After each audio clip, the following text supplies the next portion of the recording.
El universo es el gran diseño. Todo convive en el infinito. Texturas, volúmenes, colores, sombra, luz. Nuestro planeta Tierra es un biodiseño que alberga diferentes formas de vida en lugares caprichosamente adaptados para su supervivencia. Los valles, las montañas, el desierto, la selva, los océanos. Nuestros antepasados salieron de las cuevas no sin antes dejar su arte en ellas para buscar nuevos horizontes, crear herramientas y transformar el entorno para hacerlo suyo. Los resultados son testigos de la historia. Los templos, las ciudades, los monumentos, las grandes murallas, las obras maestras del arte. Y la búsqueda sigue. Mario Bellón analiza la convivencia entre la humanidad con el diseño y la arquitectura. La columna, la arquitectura y el diseño nos sostienen. Presentan Sociedad de Arquitectos del Uruguay, Revista Edificar, Barbieri Uruguay, La Casa de la Engrampadora y Barraca Luisi. Y nos damos cuenta que vamos llegando a fin de año porque estamos llegando a las últimas, ¿no? Hoy, por ejemplo, sería la última columna. Usted dice que estamos en las últimas. No, yo Dígalo, espero que no. Usted me mira y dice, usted está en las últimas. No, tengo muchas cosas para hacer y nadie nos va a ayudar, Mario. No podemos estar en las últimas. O sea, y si son que sean las penúltimas o que haya algo más ahí todavía. Porque bueno, esta es la última columna del año con nuestro diseñador Mario Bellón. Bienvenido. Gracias, anda? Herrera. ¿Todo Muchas bien? Gracias. Sí, todo bien.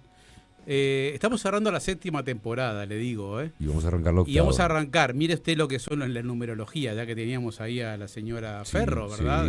Antes con nosotros, que nos dejó una energía ahí. Sí. Que el 8 de enero arrancamos la 8ª temporada. ¿Usted le dice algo el 8? El 8... No me diga el Parque Rodó, el autito, el 8. No, ni tampoco versos de la infancia, no, porque por tenemos una arquitecta, una dama presente. Exacto. Pero sí, mi esposa siempre me defendió mucho el 8 porque dice que es el signo del infinito. Es excelente. Está buena es excelente. Ojalá sea para nosotros una muestra, digamos, de lo que podemos llegar a durar. Hasta que fallezcamos. Ad infinitum.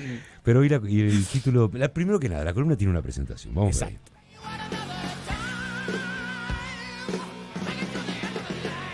Este espacio es presentado por MC3 para sus placas cementicias Aquapanel y sus placas de yeso Knauf. MC3 Materiales para la obra seca. Los espera en su nuevo local de San Cono 30, Paso Carrasco.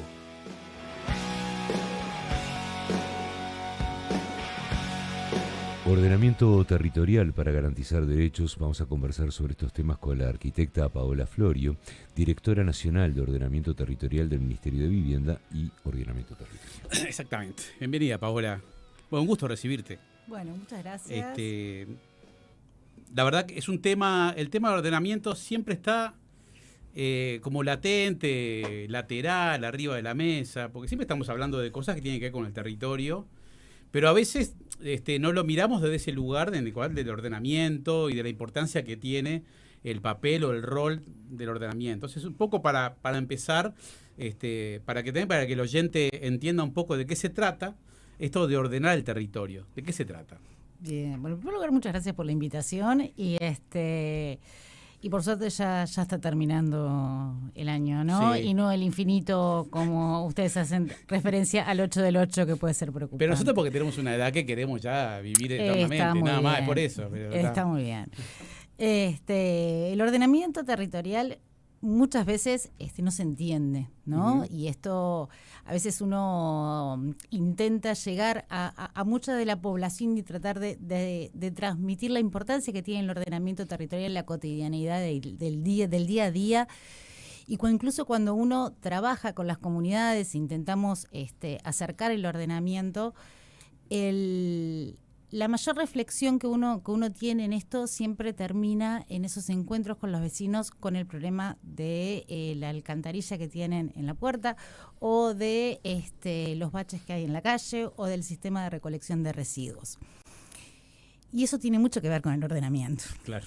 Y a veces uno se pregunta, ¿Cómo desde eso que es el ordenamiento, que es el identificar cuáles son las zonas y cuáles son los lugares en donde hay habilitaciones para usos de determinados sectores, cuáles son las jerarquizaciones de las calles, cuáles son los usos que admitimos en determinadas áreas de la ciudad, cuáles son esos grandes espacios verdes, esos grandes espacios públicos que queremos poner en dimensión, se relacionan de alguna manera con el sistema de recolección de residuos o con el sistema de gestión del mantenimiento de las calles desde una mirada departamental. Y en definitiva está totalmente vinculado porque tiene que ver con la cantidad de usuarios sobre una calle se rompe tantas veces se pase por encima de esa calle.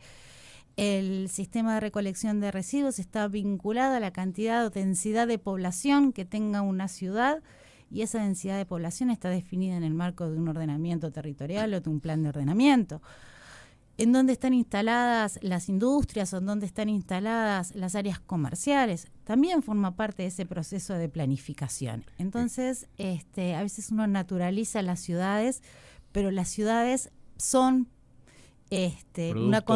producto de un plan, y esos planes son producto de una construcción social. Y en ese plan se tiene en cuenta lo que han sido el cambio de dinámica de la ciudad, porque la vida va avanzando, va evolucionando, y también las dinámicas de las ciudades van cambiando en muchos aspectos. Cuando a veces creo que malentendemos el modernizar una ciudad simplemente desde lo arquitectónico, y muchas veces nos olvidamos de la ingeniería de una ciudad a la hora de modernizarla.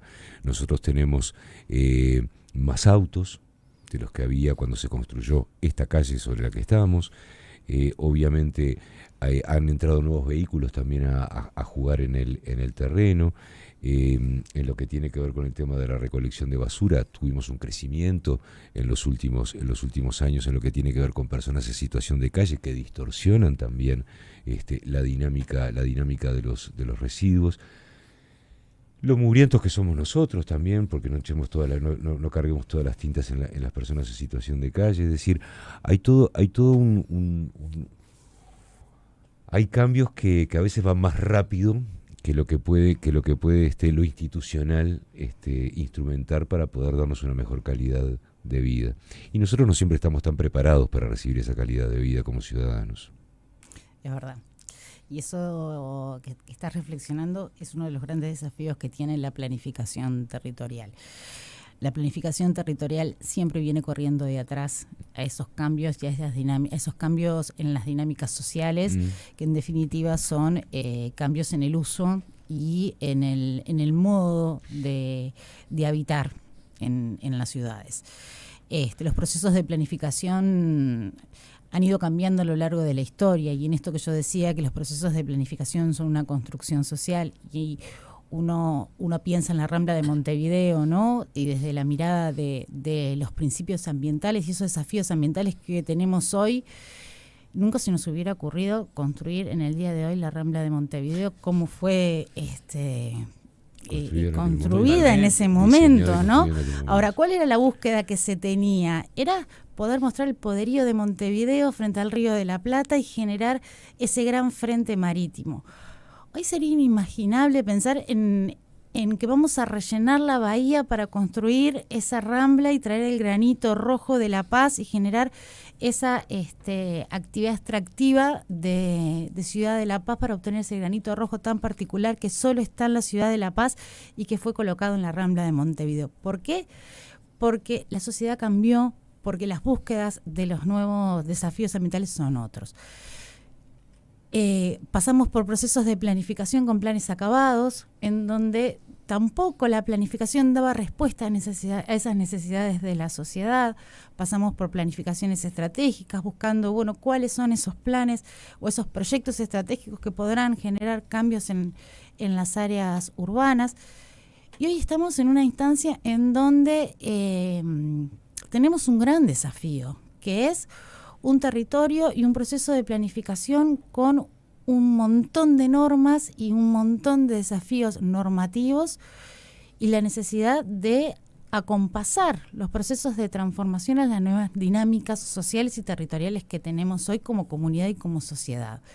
Y esos son aspectos que por lo menos a mí y a compañeros que estamos en este tema, nos desvela mucho el poder acelerar esos procesos, ¿no? Sí, yo estaba pensando también, Paola, porque en esta columna Mario siempre ha traído a través de personas que saben obviamente estos temas. Hay un tema estético, un tema de nuevos materiales que también es una dinámica, también va muy rápido, ¿no? Hay tanta cosa para elegir, para decidir, también en lo que tiene que ver con los diferentes espacios, en lo que tiene que ver con este ordenamiento territorial, que me imagino que hay un momento en el que deben decir, bueno, vamos a parar acá y decidamos ahora qué es lo que vamos a hacer para poder tomar, por lo menos, no sé si la decisión correcta, pero por lo menos la más sólida para poder Ojalá se pudiera parar. Claro, ese es el tema. Ojalá se pudiera parar. Ese es el gran desafío, el tratar de acompasar procesos de planificación y de gestión continua. Y en esto ha sido uno de los grandes propósitos que hemos tenido en este periodo, el poder posicionar a la Dirección Nacional de Ordenamiento Territorial más allá de los ámbitos exclusivos del diseño de la normativa, sino el poder acompañar a los gobiernos departamentales, pero también a todas las carteras del gobierno nacional en pensar en clave de territorio, primer cosa. Y eso, el entender que los territorios es donde bajan todas las políticas públicas y es el lugar en donde se encuentran las políticas públicas y donde impactan, necesariamente tienen que ir pensadas de la mano del ordenamiento territorial y de pensar el territorio. Uh-huh. Y eso, el Ministerio de Vivienda, a través del ordenamiento territorial, viene trabajando fuertemente, no solamente con las direcciones de DINAVIO, de DINISU, sino también con los demás ministerios, con el Ministerio de Economía, con el Ministerio de Salud Pública, con la Secretaría de Deportes, trabajando en cómo esos proyectos que bajan en el territorio se articulan con otras de las políticas públicas. El Ministerio de Industria.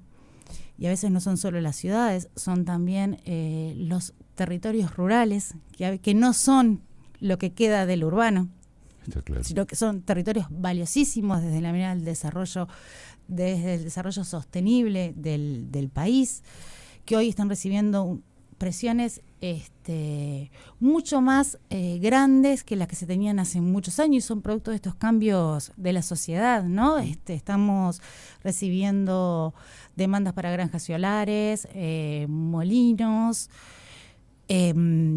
residencias sobre suelo rural, que quizás antes no estaba tan presente, pero hoy está presente. Todas esas modificaciones que se dieron en la sociedad se transcriben en el territorio. ¿Los cambios de matrices energéticas cuánto han influido en esto? Mucho. Y en esto no nos olvidemos que Uruguay tiene casi el 100% de su energía, es una energía alternativa, es una energía hídrica, ¿no? En definitiva, para nosotros esto no es nuevo.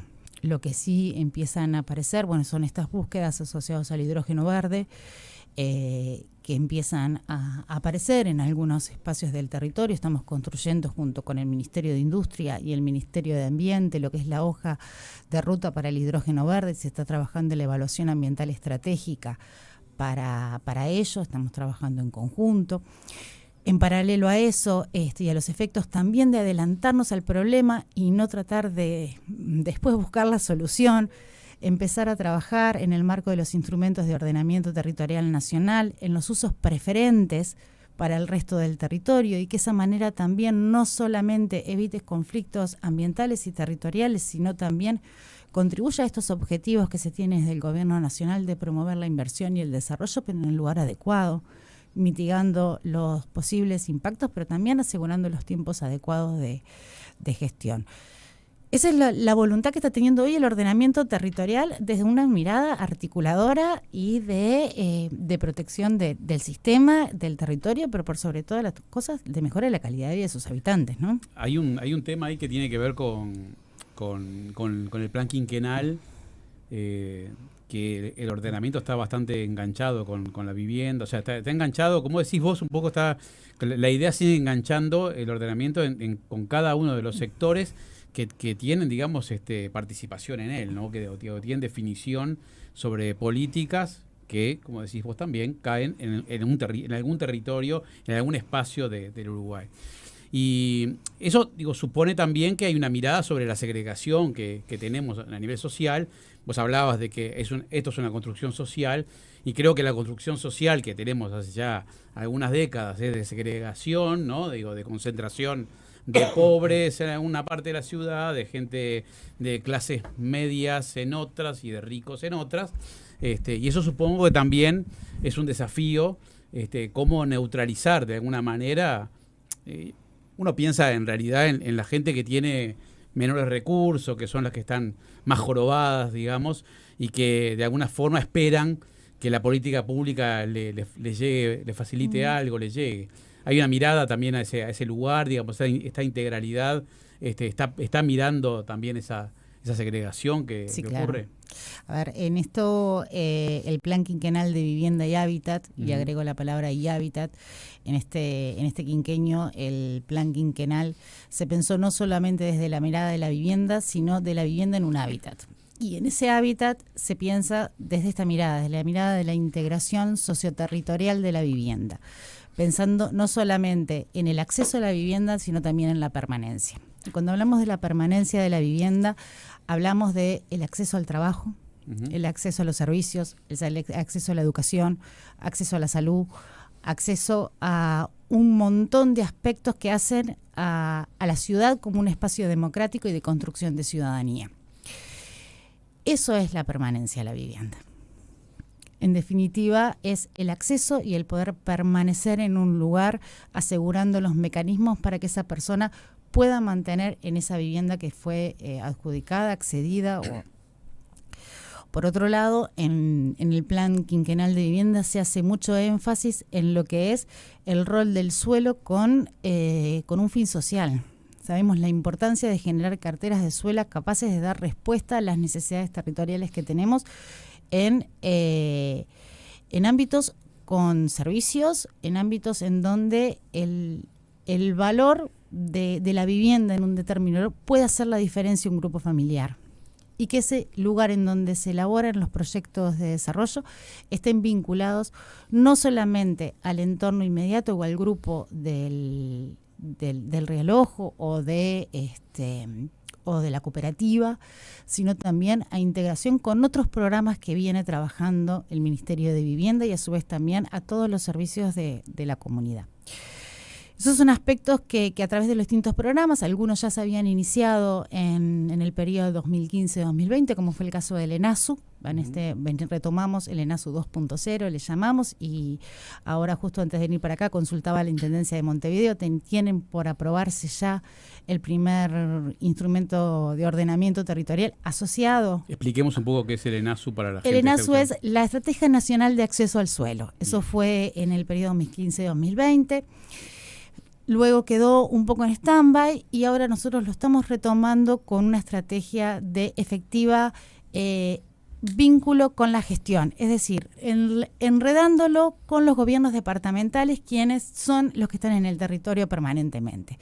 De esa manera empezamos a trabajar con la ANB, que además es un actor muy importante en los procesos de transformación como agencia, y los gobiernos departamentales, para poder intercambiar entre las carteras de tierras nacionales y las carteras de tierras departamentales, poder conformar un sistema.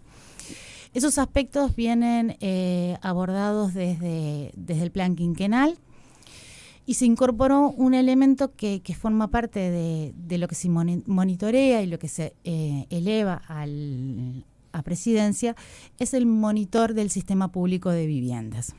Nosotros entendimos relevante entender el conjunto completo del accionar del Ministerio como un sistema público de vivienda y no como programas aislados. En este escenario no es que tenemos la Dirección Nacional de Vivienda o la Dirección Nacional de Integración Social Urbana, sino que son las viviendas del sistema público de vivienda que dan respuesta en determinados sectores de la población en un marco de un proceso de ordenamiento territorial y de pensamiento de esto en el territorio.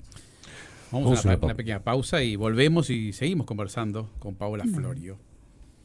Este espacio fue presentado por MC3 para sus placas cementicias Aquapanel y sus placas de yeso Knauf. MC3 Materiales para la Obra Seca los espera en su nuevo local de San Cono 30, Paso Carrasco. Barbieri lanza su nueva línea de perfiles de acero galvanizado para la construcción en seco. Drywall Plus son los únicos perfiles en el mercado 100% moleteados que brinda mayor resistencia en el armado de tabiques o cielorrasos, otorgando un panel más rígido sin fisuras. Los perfiles galvanizados Drywall Plus de la empresa Barbieri continúan marcando el liderazgo y la innovación en el mercado de la construcción en seco. Más información en www.barbieriuruguay.com.uy.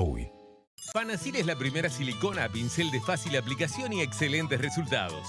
Recomendado para uso interior y exterior, podés aplicarla en múltiples superficies y uniones como por ejemplo la terraza y decirle chau a las filtraciones. Para las filtraciones de agua y humedades con Fanacil en la casa de la engrampadora, experimenta la solución. Desde la mayor obra del país hasta tu hogar, toda obra arquitectónica transforma las vidas de quienes se relacionan con ella. La arquitectura es mucho más que una obra, es todo lo que en ellas ocurre. Desde 1914, construimos patrimonio y futuro. Sociedad de Arquitectos del Uruguay.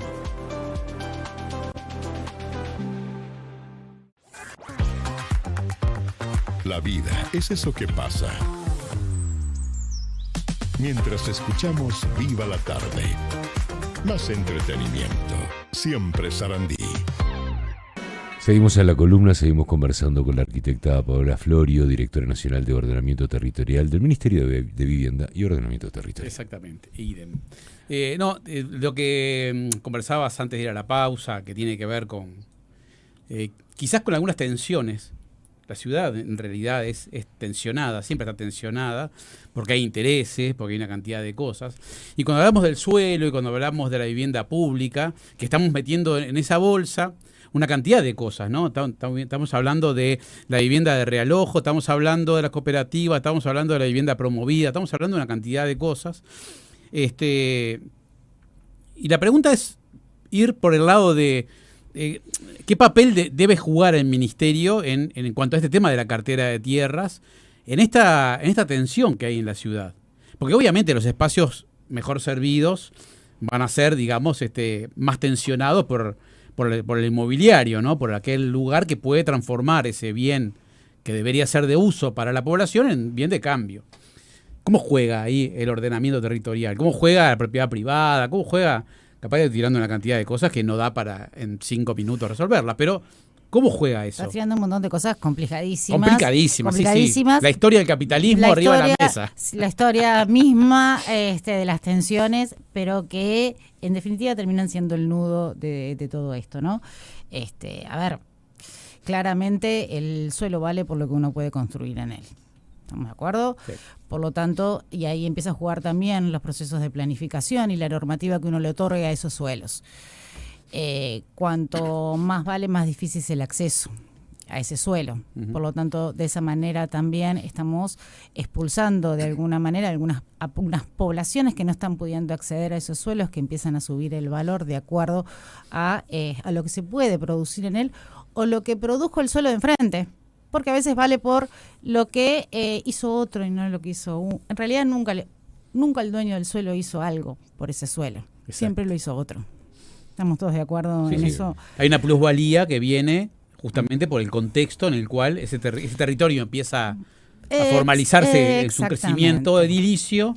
Y eso empieza a darle un valor que no tenía. Ese valor hoy está siendo en un 100% recuperado por los propietarios de ese suelo. Exacto. La Ley de Ordenamiento Territorial en el 2008 introdujo dentro de las normativas nacionales, pero también departamentales, la captación de la recuperación de los mayores valores generados de los procesos de planificación. Eso ha habido mecanismos dispares a lo largo del territorio nacional de cómo se está recuperando, pero introdujo también un elemento muy importante que es la previsión de consideración de utilidad pública de determinados ámbitos territoriales que pueden ser identificados en los marcos de los instrumentos. Entonces, un gobierno departamental puede definir de utilidad pública determinados sectores. Pero también introdujo el derecho de preferencia. Uh-huh. Es decir, que los gobiernos departamentales son los primeros que pueden recibir la oferta de la compra al valor del mercado. Y también le otorga a los gobiernos departamentales la necesidad de crear las carteras de tierra. Todos estos son los aspectos que a nosotros hoy nos está priorizando la gestión para el abordaje con los gobiernos departamentales. Lo trabajamos en el Congreso de Intendentes a los efectos de entender todos en su conjunto la importancia de poder generar y construir las herramientas para la adquisición de esos suelos, porque no solo es comprarlo. Claro. ¿No? Es planificar qué se va a hacer arriba. Ojalá el Estado fuera tan rico como para salir a comprar todos los suelos que necesitamos. Lo cierto es que tenemos que innovar en las herramientas de adquisición de esos suelos. Y bueno, parte de eso es lo que estamos construyendo. Ahí, cuando vos decís eso, ¿no? Y yo pienso, la recuperación, vos decís que el 100% de la recuperación de esa plusvalía la obtiene el propietario. O sea, yo soy dueño de una casa, en mi barrio empiezan a construir edificios, y mi casa, que valía, no sé, $90.000, de repente una casa vieja, un terreno más o menos, tampoco muy grande, pasa a valer 200, 180 porque ahí puedo construir 10 pisos y esa plusvalía se la queda al propietario. Entonces, yo digo, ahí, porque en otros lugares del mundo esa plusvalía la recupera el Estado, en algunos lugares, para poder justamente, porque vos cuando vas como que vos tengas, digamos, la prioridad para obtener un terreno, necesitas el recurso. Entonces, ¿el recurso de dónde sale? No puede salir siempre la misma bolsa que tenemos. Entonces, eso puede ser un instrumento también pensable, no digo hoy, porque... Bueno, es un instrumento pensable. De hecho, en el gobierno de Canelones, yo vengo del gobierno de Canelones, fui directora de planificación los últimos 10 años en el gobierno de Canelones, y en Canelones se introdujo lo que es el derecho básico a la edificabilidad. Todos tienen el derecho a edificar tantos metros cuadrados. Por encima de esos metros cuadrados, indistintamente de la norma, aunque la norma te autorice a edificar hasta los 10 metros, esa diferencia es suelo comprado al gobierno departamental. Por lo tanto, esa diferencia se vuelca a lo que se llama Fondo de Gestión Urbana para la adquisición de infraestructura, servicios y cartera de tierras. Canelones lo tiene regulado. Montevideo lo tiene regulado de otra manera, también producto de su historia. Sí, obviamente. ¿No? Porque tampoco podemos cambiar las reglas del juego tan rápidamente. Bueno, más o menos, ¿no? Trajimos Erú. Pero con Erú... Le robaron a Erú de Canelón y del ministerio. Ya ahora con Erú lo que seguro tenés ahora, viste que tenés una reunión por semana casi con todos los vecinos, no te queda un barrio por recorrer. Bueno, viste, se puede hacer traslaciones positivas. Se puede. Y creo que Montevideo lo tiene definido, y lo que tiene es un modelo distinto. No digo que sea mejor o peor, sino que es distinto, producto de su historia. Pero todavía nos quedan otros ciudades y departamentos que también tienen que entender esto. Ahora, ¿qué es lo importante de todo esto de atender? Es la importancia del rol de las centralidades, ¿no? De las áreas centrales de las ciudades y de poder obtener las mayores eficiencias de los servicios urbanos que tenemos y que son por excelencia los lugares para el disfrute y la generación de ciudadanía. Y en esto, si bien no es directamente una vivienda de interés social, como decíamos, la vivienda promovida lo reconoció muy bien. El mercado constructor reconoció rápidamente la vivienda promovida en las áreas centrales. Sí.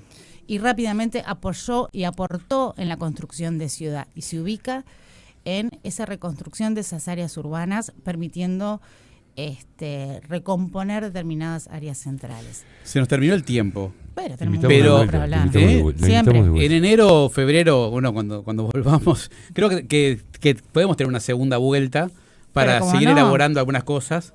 Porque seguro va a haber muchas más cosas en agenda, te puedo asegurar. Seguramente. O sea que ya nos comprometemos ahora que en cuanto inicie el año tenemos una segunda vuelta con Paola Florio para seguir conversando de estas cosas. Esta columna tiene un cierre. Presentaron Sociedad de Arquitectos del Uruguay, Revista Edificar, Barbieri Uruguay, La Casa de la Engrampadora y Barraca Luisi.